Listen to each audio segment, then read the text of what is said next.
डुङ्गा सररा गएको छ कहिले समुद्रमा आएको छ माछा मारेको छ घर गएको छ फेरि माछा मार्न आएको छ घर गएको छ आएको छ गएको छ जिन्दगी यसैमा गयो फेरि घरमा बुढी कट हैरान कहिले यो गर कहिले त्यो गर भने माछा आयो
नलिकन घर गयो भने बुढी फेरि कट गरिहाल्छ।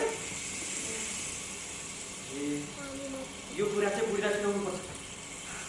यो कुरा पनि सुनाउनुपर्छ।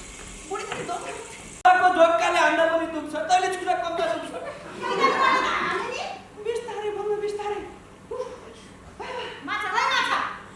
अनि मेरो खुट्टो भाँची हो, तँलाई माछाको बिर्छ बुढी। हेर त, धन्न मलाई समुद्रबाट घरसम्म आए। धन्न त बोक्न आउनु परेको मलाई समुद्रसम्म।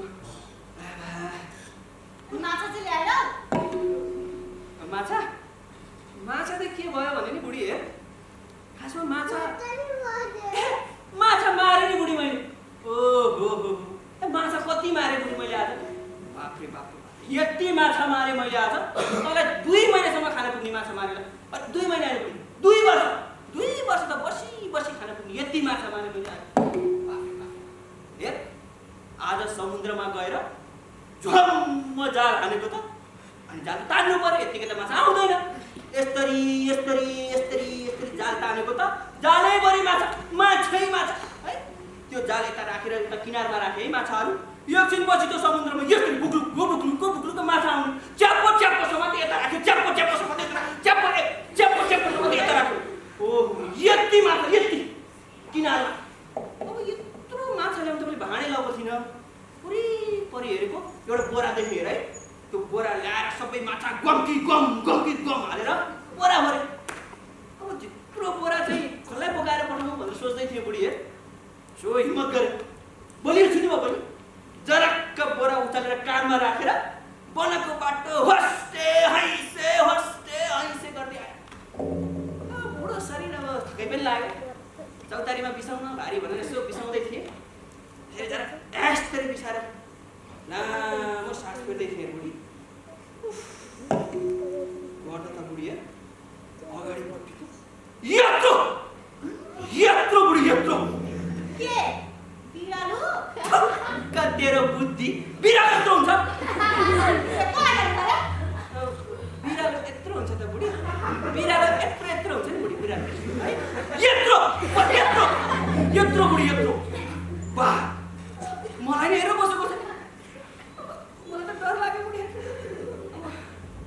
कहाँ डराउनु म डराएकै छैन है। त्यो बाघले झम्टाउनुभन्दा अगाडि मैले पनि 3 मुख हान्छु भनेर जरक्क उठ्यो बुढी यसरी है। त्यो बाघ पनि उठ्यो। अनि त्यसपछि अगाडि आउँछ बुढी। अनि म पनि त आइज बाघ लड्ने आइज अगाडि गएँ। त्यो बाघ पनि त आउँछ है। म डराएकै छैन है। अनि म पनि यस्तरी अगाडि गएँ। त्यो बाघ पनि त नजिकै आयो बुढी। अनि त्यो बाघ अनि त्यो बाघको दूरी र मेरो दूरी बुढी झन्डै 10 हात जति थियो क्या है। त्यसपछि त बाघले यस्तरी धम्किन लागेको थियो। मैले पनि खुट्टा ट्यापमा उचालेर बाघलाई पटक्क हाने है। अनि ड्याम हानेर बाघ त घायल पुरै घायल। ठुलो काम गरेछौ नि। तकमाले पायो होला नि। तकमा त पाइन बुढी, तर तकमा पाउने काम चाहिँ गरे बुढी। तकमा चाहिँ पाउने काम गरे। माछा खै माछा काम गरे। गर्नुहुन्न के? झुट नबोल। गर्नुहुन्न के? किन र माथिबा? साँच्चै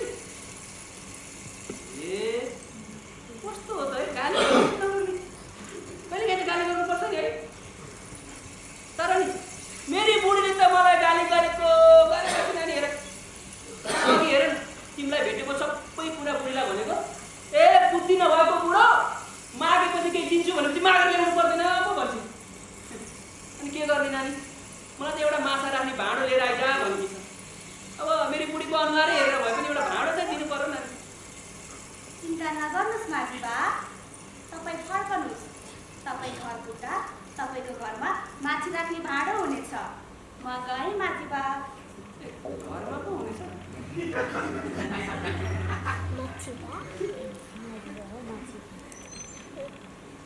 माछी नानीले भाँडो दिलिन् र हल्लाउँदै घर लाएर बुढलाई दिउला भनेको घरै हुने भयो। घरै आनन्द भयो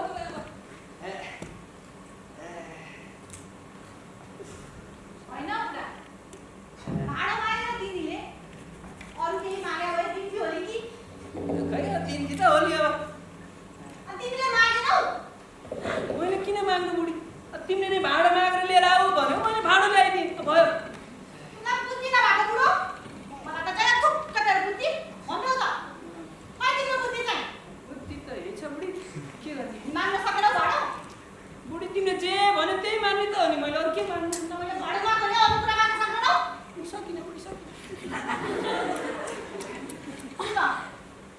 कति बस्नु यो झुपडीमा भर्खर एउटा चिटिक्क परेको घर मागेर ल्याऊ। ए बुढी, अब दुईजना बुढाबुढीलाई यही घरले अब कति धेरै भइरहेको छ, किन चाहियो तिमीलाई घर छ? छोड दे। कति बस्नु यो झुपडीमा? जाऊ न एउटा घर मागेर ल्याऊ। दिदी रहेछ त त्यसले। बिस्तारै बोल न बुढी, बिस्तारै। बिस्तारै बोल। जानु न। तिमी आज के बढी भनेको कुरा नमाने? मलाई हेर्न हो? छैन बुढी, छैन। म जान्छु नि बुढी, जान्छु। म जान्छु, तिमी आराम गर है, आराम गर।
माजिबा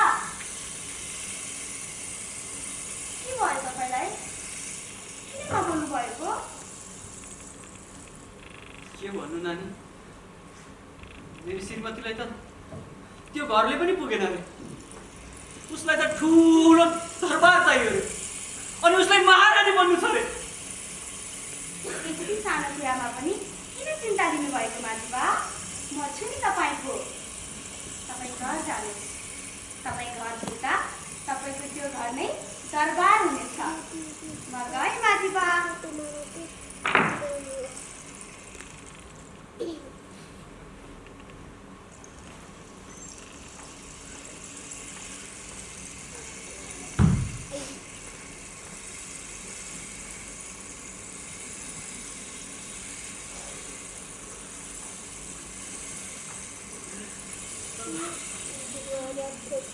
तिमीले हैन आफ्नो श्रीमतीसँग बोल्दा पनि कस्तो सासु दुसासु महारानीसित दोहोरो संवाद गर्ने कहाँबाट आयो तिमीलाई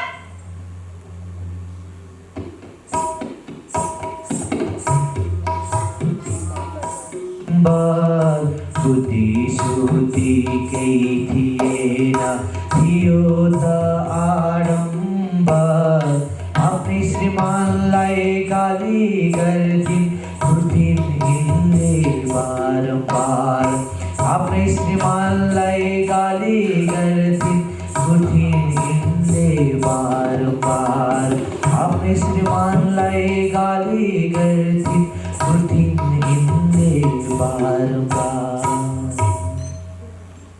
कहिले गर्नु उसलाई लगेर नगर बन्दामा राखिदेऊ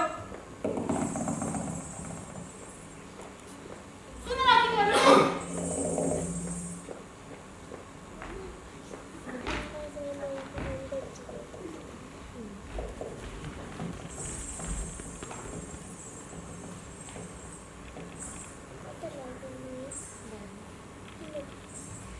महारानी हजुरलाई भेट्नको लागि प्रजाहरू बाहिर आएका छन् कसैले लिए सिपाहीहरूलाई भन भण्डारमा लगेर सबै कुरोले राख भने यो महारानी नौकर चाकर आसे पासे गठे तो चाकरी नौकर चाकर आसे पासे गठे को चाकरी इनले दिएको कसैले भरियो इनको भकारी इनले दिएको कसैले भरियो इनको भकारी यसै गरी बित्दै गयो दिन अनि समय यसै गरी बित्दै गयो दिन अनि समय गुणगान गाउँथे यिनको सबै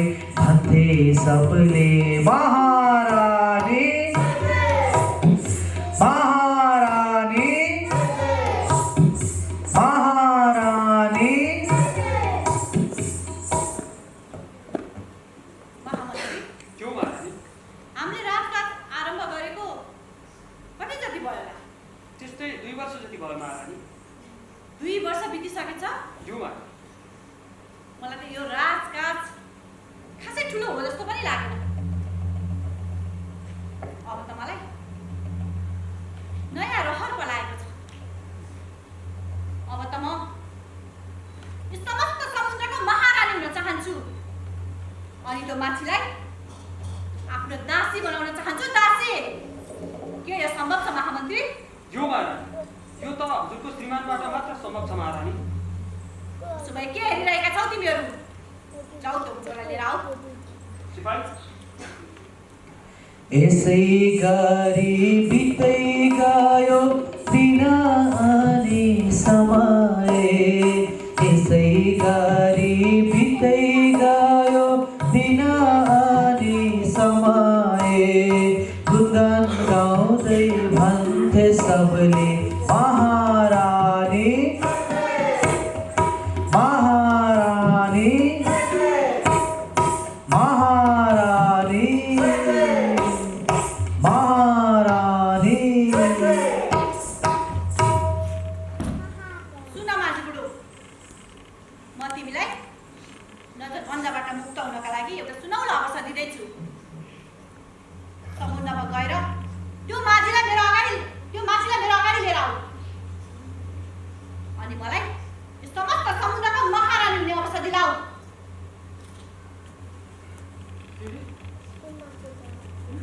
जसले तिमीलाई त्यो ओडाबाट यत्रो महारानी बनायो अनि त्यसलाई तिमी दासी बनाउँदैछौ म जान्न मलाई कोठरीमा राख जेलमा राख तर म जान्न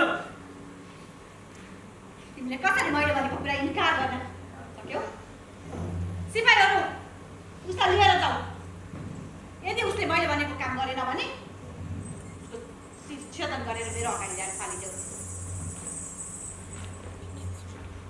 यसरी नै बित्दै गयो दिन यसरी नै बित्दै गयो दिन अनि समय। माधुबा, यतिका वर्षसम्म कहाँ जानुभएको थियो हजुर? एकचोटि पनि मेरो याद आएन। मैले भने हजुरलाई कति सम्झेको थिएँ, तर हजुर भने एकचोटि पनि मलाई सम्झेको भएन। बोल्नु न माधुबा, कहाँ जानुभएको थियो हजुर? कहाँ जानु नानी, आफ्नै श्रीमतीले नजरबन्दमा राखेकी थिए अनि आज एक्कासी बोलाएर मलाई यो जमिनमा मात्रै राज गर्न पुगेन, मलाई त समुद्रमा समेत राज गर्नु छ। अनि त्यो मान्छेलाई घरमा लिएर आएर म त्यसलाई दासी बनाउन चाहन्छु भन्थे। तिमीलाई कसरी दासी बन्न हिँड भनेर लिएर जाऊ?